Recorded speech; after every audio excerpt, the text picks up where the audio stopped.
gerilya bukan berperang, tapi gerilya mendekati masyarakat. Partai Golkar adalah Pak Prabowo, jadi kan sudah sangat jelas itu. Pak Prabowo ini kan juga alumni Golkar.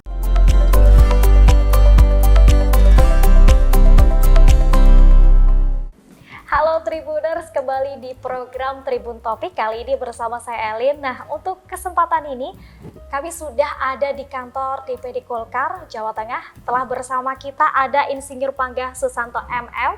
Beliau adalah Ketua DPD Partai Golkar Jawa Tengah sekaligus anggota DPR RI Komisi 4. Langsung saja kita sapa Tribuners. Halo Bapak. Halo Mbak Elin. Kabarnya bagaimana Pak? Baik-baik, alhamdulillah. Alhamdulillah. Sibuk apa nih Pak? Ya sibuk biasa ini menjelang pemilu ya, kemudian di komisi di DPR ya kita juga ada aktivitas-aktivitas yang harus kita ikuti, jadi ya lumayan sibuk lah. Lumayan sibuk mempersiapkan 2024 nanti ya. Tapi sebelumnya kami mengucapkan terima kasih Pak telah berkenan hadir di Tribun Topik edisi kali ini. Terima kasih untuk Bapak dan juga Golkar. Oke Pak, langsung aja saya penasaran nih Pak. Bapak membidangi di Komisi 4 DPR RI itu. Betul. Boleh di-share ke Tribuners Pak, itu membidangi apa nih Pak Komisi 4? Komisi 4 itu membidangi atau mitra kami itu di Kementerian Pertanian, Kementerian LHK dan KKP. Nah, itu sebagai mitra Komisi 4. Ya. Oke, berarti itu tugasnya ngapain aja nih Pak? Tribuners ya, biar tahu ini saya blessing ya, artinya juga saya merasa senang di komisi itu karena sebenarnya saya kan latar belakangnya orang industri. Nah, orang industri itu dulu di Komisi 6 ya. Komisi 6 dan sekarang di Komisi 7. Tapi saya ditaruh di Komisi 4 yang membidangi pertanian. Tapi ini ya alhamdulillah karena konstituen saya ya kan, dapil saya itu memang mayoritas backgroundnya atau latar belakangnya adalah di bidang-bidang pertanian. Sehingga memang sangat sesuai dengan masyarakat atau dapil yang saya wakili.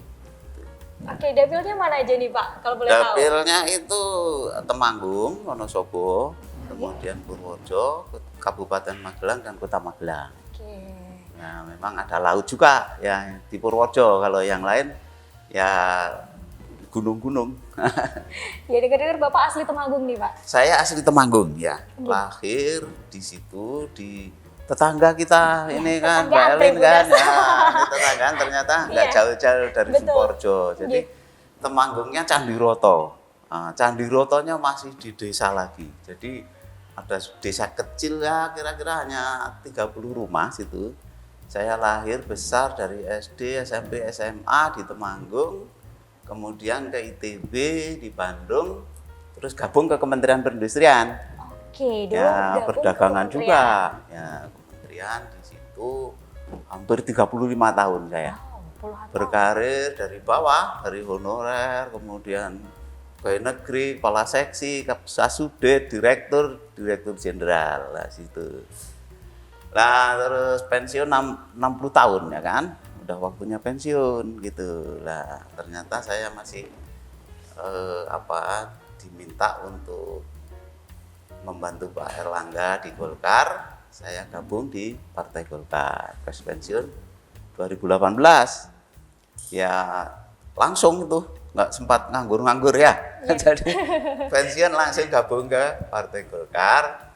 Tentu saja saya memilih ya yang kampung halaman saya ya di Temanggung itu tadi, dapil 6 Jawa Tengah ya. Alhamdulillah saya dipercaya masyarakat untuk bisa mendapatkan mandat di Senayan di DPR RI ya. Itulah kesibukan. Kemudian hampir 4 tahun ini saya ya sibuk-sibuk di DPR RI, kemudian di MPR RI juga saya di situ. Kemudian juga ditugaskan lagi nih. Jadi ya ketua DPD 1 Partai Golkar itu di bulan Maret 2020. Jadi ada tambahan tugas ya, saya kira saya laksanakan dengan kesungguhan bagaimana tugas-tugas itu bisa saya selesaikan insya Allah dengan sebaik-baiknya, kira-kira gitulah. Luar biasa sekali, bergabung 2018, 2020 langsung jadi Ketua DPD Jawa Tengah. Iya, betul. 2019 ikut pemilu. Oh iya, 2019 saya ikut pemilu Tribuners. Dilantik Oktober kalau nggak salah ya.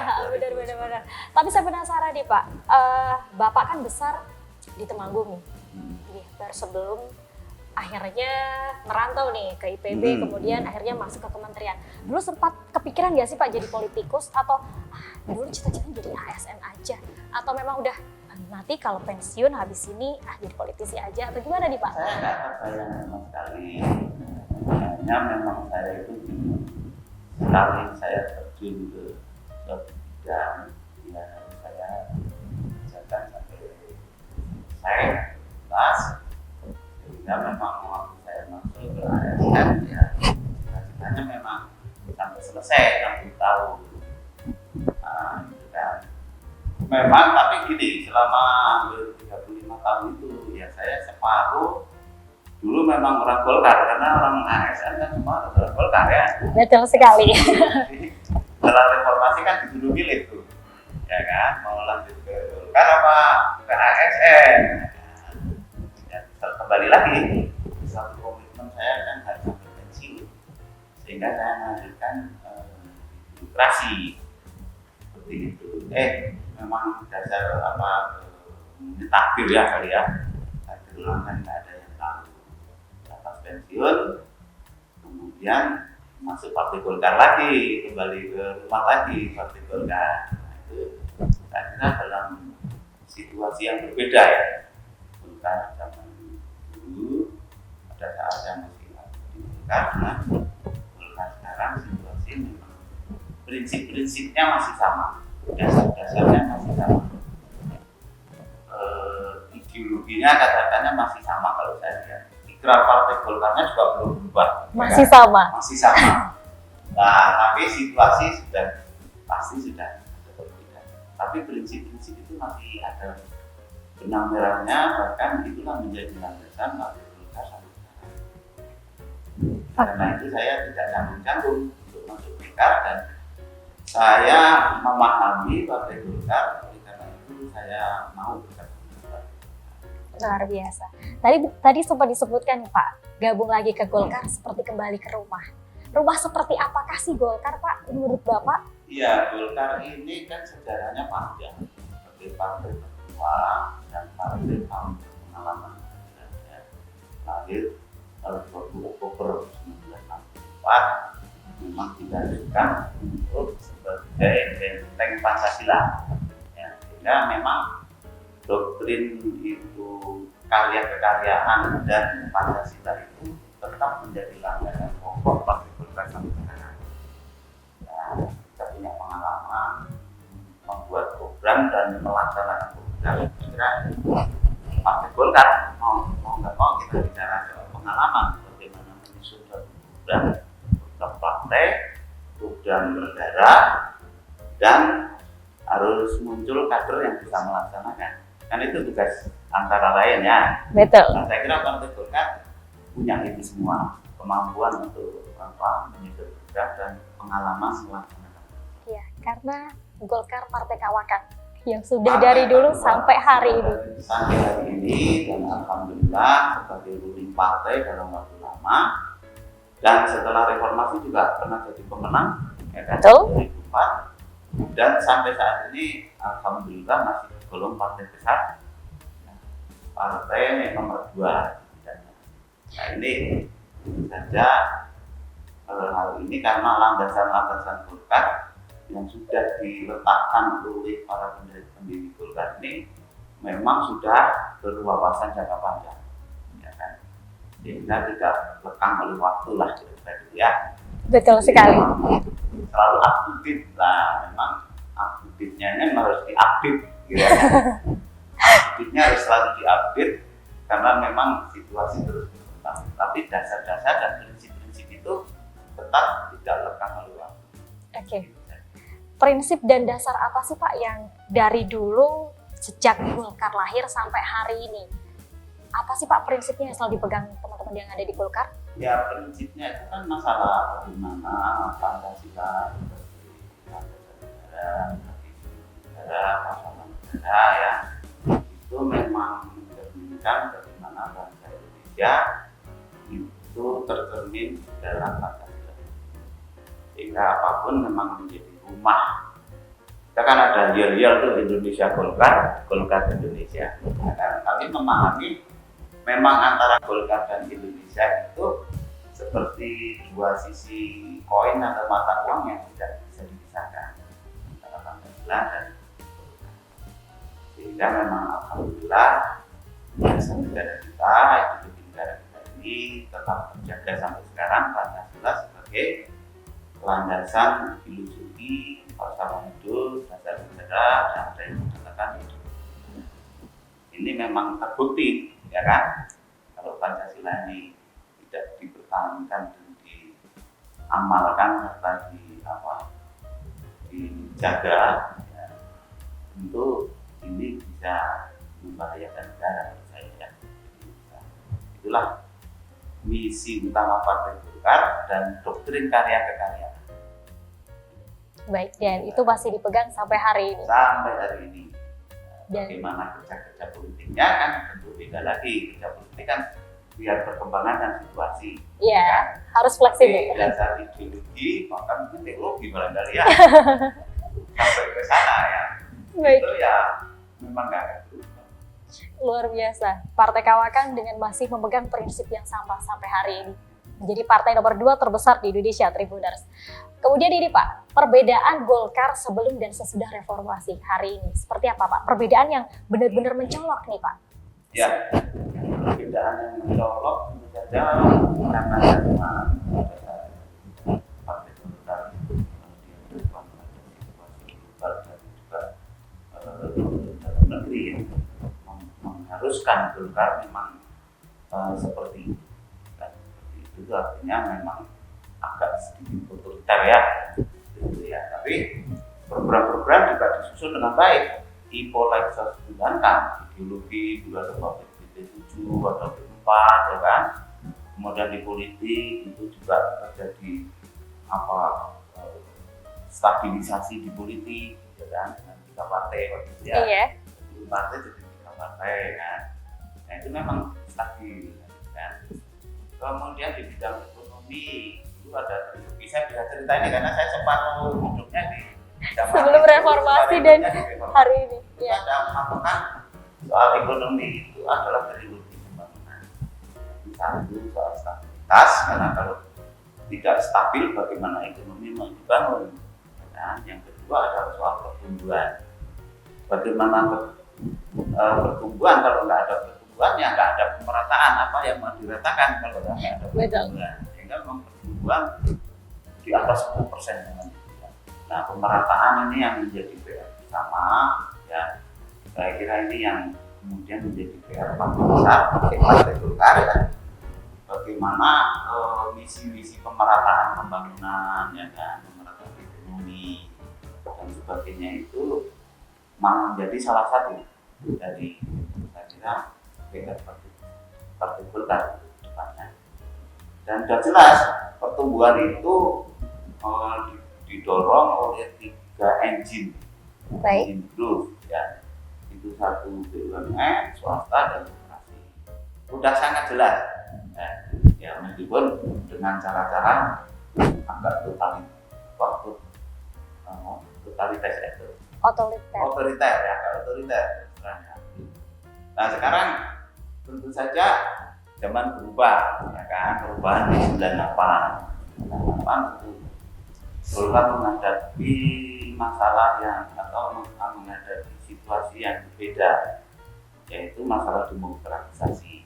Kira ini menjadi satu tantangan Partai Golkar dan bagaimana Partai Golkar itu mengembangkan demokrasi. Saya kira Partai Golkar sebagai partai yang paling terbuka saya kira. Kenapa bisa begitu Pak? Ya terbuka karena kita kayak partai go public jadinya. Nah otomatis dasar-dasar demokrasi ini harus menjadi landasan dari Partai Golkar depan. Tentu saja demokrasi Pancasila. Dalam hal ini adalah musyawarah mufakat dan sebagainya itu diutamakan. Meskipun katakanlah tidak satu-satunya cara, ya, eksekutif bisa dan sebagainya. Ya, diskursus mengenai macam-macam persoalan kebangsaan dan global itu juga berkembang di Partai Golkar. Nah itu saya kira tantangan-tantangan setelah era Golkar dulu dengan Golkar di era reformasi, dan saya kira kita di persimpangan jalan lagi ada di pemilu sekarang ini. Bagaimana bangsa ini mau diarahkan dan bagaimana kita ke depan itu akan seperti apa dengan bangsa. Saya kira Partai Golkar siap untuk bagaimana membawa bangsa ini ke depan, karena memang partai lama dan sudah sangat pengalaman di dalam menangani persoalan bangsa dan juga dinamika politik. Ya, Golkar sebagai partai yang berpengalaman, Tribuners. Baik, Pak, ngomong-ngomong tadi udah nyerempet-nyerempet ke pemilu nih, saya pengen tanya nih Pak, persiapan Golkar dalam pemilu 2024 sejauh apa Pak hari ini? Karena udah mulai anget nih Pak, 2023 ini udah pertengahan tahun depan udah pemilu. Seperti apa persiapannya? Ya, saya tentu saja ngomong persiapan di Jawa Tengah ya. Iya. Atas mandat yang diberikan saya dari DPP. Saja saya sudah bekerja ya sejak saya dilantik tanggal 13, sejak musda tanggal 13 Maret 2020 langsung start. Tidak bisa kita menunggu waktu atau duduk renung ya. Langsung gitu. Jadi saya dihadapkan pada pilkada. Langsung. Ya alhamdulillah di Jawa Tengah kita mencapai kemenangan 81%. Dan Ketua Umum mengapresiasi atas prestasi Jawa Tengah ini karena target 60 menjadi 81%. Nah, tentu saja tidak ada jedanya nih kalau di ini ya. Iya. Terus Kerja terus. langsung kita sudah langsung persiapan 2028. Nah, dari mana kita persiapannya? Tentu ada tahapan-tahapan selama ini ya. Pertama tentu konsolidasi partai, ya. Termasuk verifikasi partai sebagainya. Itu kita masuk ke dalam musda-musda di DPD 2. Alhamdulillah dengan semangat kebersamaan, betul, akhirnya musda-musda bisa kita selesaikan dengan baik dengan semangat kerukunan dan keguyuban, meskipun di dalam dinamika proses itu terjadi satu dinamika yang kadang-kadang panas, tapi tetap kembali ke guyup, rukun dan bersatu. Sehingga kita bisa bekerja dalam link kerja yang kondusif lah kira-kira itu. Baik. Itu kira-kira itu pertama. Yang kedua kita harus memahami lapangan di mana. Nah, dalam hal memahami lapangan ada tahapan-tahapan juga. Pertama tentu memetakan kondisi Jawa Tengah secara umum secara helikopter view gitu ya. Oke. Secara dari globalnya. Nah tentu ini kemudian kita detailkan di lapangan seperti apa. Ada tahapan-tahapan, misalnya mencari caleg-caleg, kader-kader yang memang di Partai Golkar sebenarnya cukup mumpuni ya kalau saya lihat ya. Itu kader-kader untuk persiapan pileg, ya, pileg provinsi maupun kabupaten kota. Kalau di daerah ini kan adanya di DPP itu ya. Betul. Ya, tapi kita bisa ngasih masukan-masukan juga ya kalau ada yang nah itu persiapan kader kemudian kan masuk ke tahapan pemilu. Ya, betul sekali. Pemilu tentang kita detail lagi bagaimana DCS atau daftar calon sementara ya ini kita susun. Nah ini terus terang saya plototin satu-satu. Dilihatin satu-satu. Tapi berapa ratus dapil ya kan di Jawa Tengah ini setidaknya rata-rata kan satu kabupaten itu ada 6 dapil ya. Tinggal 6 kali sekian itu 35 itu ya. 9 dapil itulah maraton kita lihat satu-satu. Nah itu saja dari situ akan kelihatan kira-kira. Ini nanti memasuki DJT tentu harus di fine tuning lagi ya. Yeah. Fine tuning lagi nih calon-calon ini bisa ganti, bisa ini, tapi mostly itu memang udah sudah kita lihat seperti apa pasukan yang sudah siap di lapangan. Siap tempur. Bisa dibilang seperti itu, udah siap tempur. Tapi ada strategi khusus nggak sih Pak dibandingkan pemilu sebelumnya tahun 2024 nanti? Udah menyiapkan strategi khusus nggak nih? Wah, nggak dibocorin Tribuners, nggak boleh dulu. Tapi menyiapkan ya. Bisa kita harus dekat dengan masyarakat. Kalau ini ya, hal ini mohon untuk bisa merapat ke masyarakat. Nah, kita kan mewarisi perjuangan gerilya kan ya. Betul. Gerilya Di masyarakat. sekarang gerilyanya bukan perang, tapi gerilya mendekati masyarakat. Kira-kira gitulah.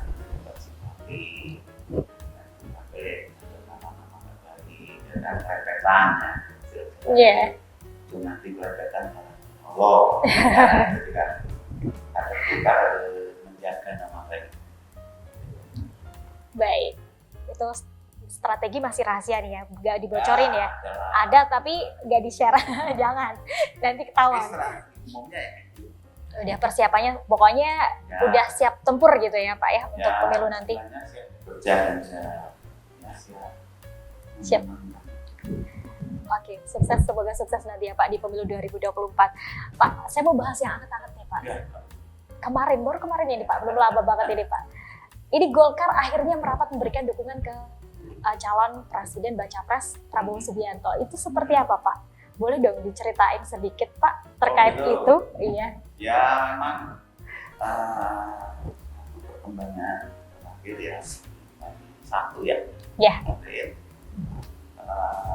kalau kita ini bahwa kita mendukung calon presiden Pak Prabowo Subianto. Nah ini suatu hal yang kita melegakan bagi kita semua yang ada di DPD 1 dan di DPD 2 dan cukup adil. Karena artinya persiapan yang konsolidasi yang sudah kita lakukan itu kemudian digenapkan ya kan dengan adanya keputusan ini. Nah ini insya Allah akan memberikan satu semangat baru, energi baru dan juga arah baru. Bukan arah baru ya, arah yang diperjelas dari keputusan pada bulan hari Sabtu itu. Nah itu yang kira kita siap ya untuk bagaimana Pak Prabowo sebagai calon presiden. Jadi calon presiden Partai Golkar adalah Pak Prabowo. Jadi kan sudah sangat jelas itu. Dan yang melegakan lagi saya kira antara Gerindra dan Golkar karena Pak Prabowo ini kan juga alumni Golkar. Betul sekali.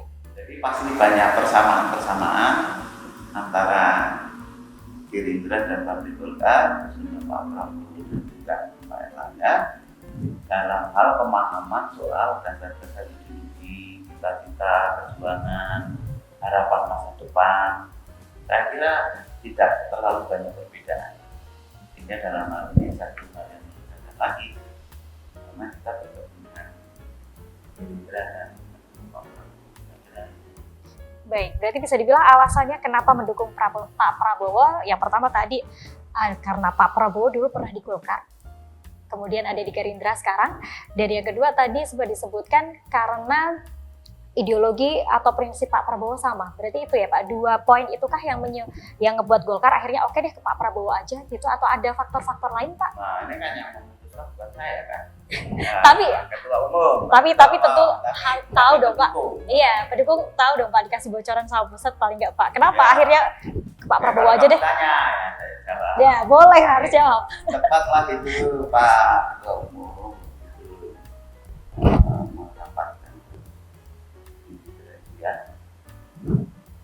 Saya kira dasar-dasarnya kalau saya belum baca pikiran Ketua Umum ya seperti yang saya sampaikan ya, juga kita punya semangat perjuangan yang sama karena kalau itu kan pendidikan adalah dasar perjuangan dari kekaryaan dalam dasar Pancasila.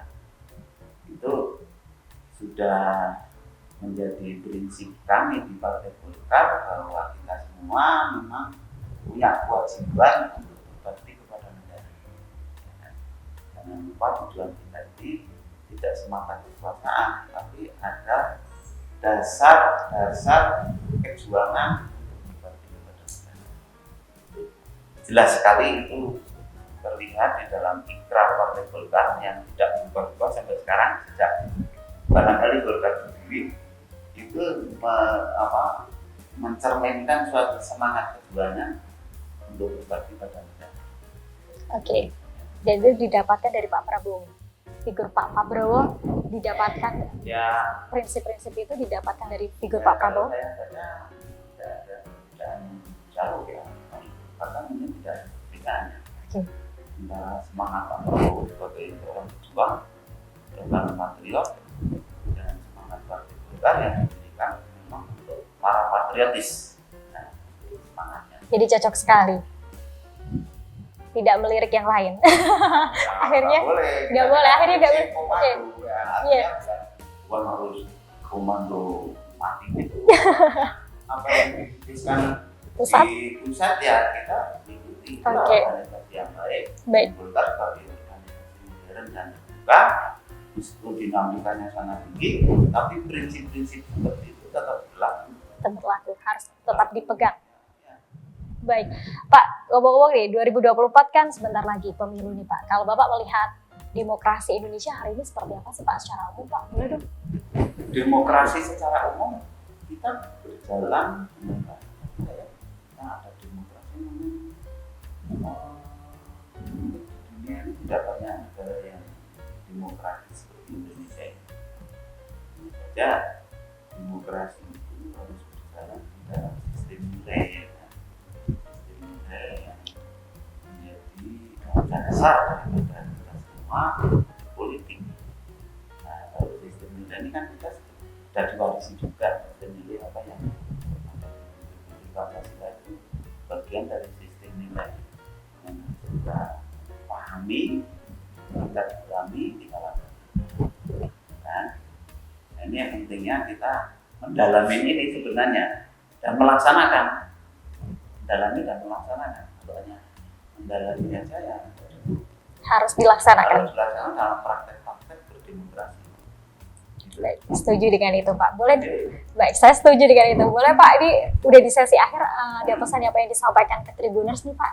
Atau sebelumnya harapan dulu nih untuk Partai Golkar di pemilu 2024 nanti bisa disampaikan? Ya, pemilu 2024 harapannya kita sebagai menang saja ya, agar mandat menang ini bisa kita laksanakan untuk menghadapi tantangan ke depan. Ya, atas dasar-dasar Partai Golkar yang dilakukan, insyaallah Partai Golkar akan mampu dan membawa harapan masyarakat untuk bagaimana negara ini ke depan.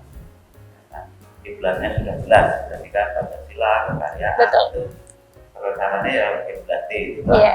Tapi bagaimana kiblat ini dicapai, saya kira mau nggak mau itu memang keterampilan dan keahlian, kepintaran ini. Iya. Saya kira Partai Golkar sudah teruji untuk itu, dan bersama koalisi ya kan, jalan nanti tetap permanen ya kan, koalisi dengan Gerindra, dengan PAN, dengan PKB bersama-sama untuk menuju tercapainya cita-cita visi kebangsaan bagaimana yang kita cita-citakan. Baik, semoga bisa tercapai targetnya nanti 2024. Dan terakhir Pak, Ya menang, kalau Iya. menang ya nggak bisa. oke, semoga bisa ya Tribuners. Dan terakhir Pak, pesan dong untuk Tribuners juga, mungkin pemilih muda nih yang baru aja mau mengikuti pemilu, ya, boleh ya. disampaikan Pak? Ya, jadi bagi para pemilih muda, mari kita bergabung di Partai Golkar ya kan? Dan bersama-sama untuk mengabdikan diri melalui Partai Golkar, karena Partai Golkar ini partai yang lengkap. Di Partai Golkar itu ada organisasi pemuda, yaitu AMPI, Angkatan Muda Partai Golkar. Itu bisa masuk di situ sebagai wacana muda. Ada juga AMPI, Angkatan Pembaharuan, Angkatan AMPI, Angkatan Muda Pembaharuan Indonesia. Ini juga isinya anak-anak muda. Jadi sudah ada komplit semua ininya, instrumen dan infrastrukturnya. Itu kemudian juga ada KPTG, ya, Persatuan wanita, ya, untuk wanita juga ada. Baik. Karena wanita dan pemuda ini dua grup manusia yang sangat strategis, ya kan? Iya. Wanita kita lahir dari wanita semua nih, nggak ada yang lahir dari bawah pohon, ya kan? Betul sekali. Ya, wanita adalah unsur yang paling penting di dalam masa depan bangsa. Demikian juga pemuda. Nah, oleh karena itu mari kita diskusikan bangsa ini seperti ini. Saya siap untuk mendiskusikan segala macam tentang kebangsaan kita ini, dan pemuda memang menjadi juru di depan. Ya, orang tua ini hanya tuturi handayani, ya, karena 1928 Sumpah Pemuda, Sumpah Pemuda terbukti loh, Sumpah Pemuda berarti kan malah pendidikan. Betul. Iya, silakan kalau mau berdiskusi sama kita orang-orang tua, ya, bagaimana kita wariskan nilai-nilai kebangsaan ini kepada para pemuda. Baik. Kira itu. Terima kasih Bapak. Begitu Tribuners, terbuka ini dari Bapak untuk diskusi. Mungkin Tribuners berminat untuk diskusi masalah kebangsaan atau yang lain. Dan memilih. Oh iya, jangan lupa milih 2024. Jangan sampai golput ya Pak ya, yang terpenting kan itu. Oke. Pertanyaannya kan acu-acu. Iya. Baik. Terima kasih Bapak atas waktunya. Sama-sama. Sudah berkenan hadir dari Tribun Topik. Tribun Topik dan para benar salam hangat dari kami dari Partai Golkar. Ya. Sukses dan sehat selalu untuk Bapak Ya, dan teman-teman. Ya. Terima kasih. Dan Tribuners, itu tadi obrolan kita bersama Insinyur Panggah Susanto MM. Beliau adalah Ketua DPD Partai Golkar Jawa Tengah sekaligus anggota DPR RI Komisi 4. Terima kasih telah menyaksikan Tribun Topik edisi kali ini. Saya Elin pamit undur diri dan sampai jumpa.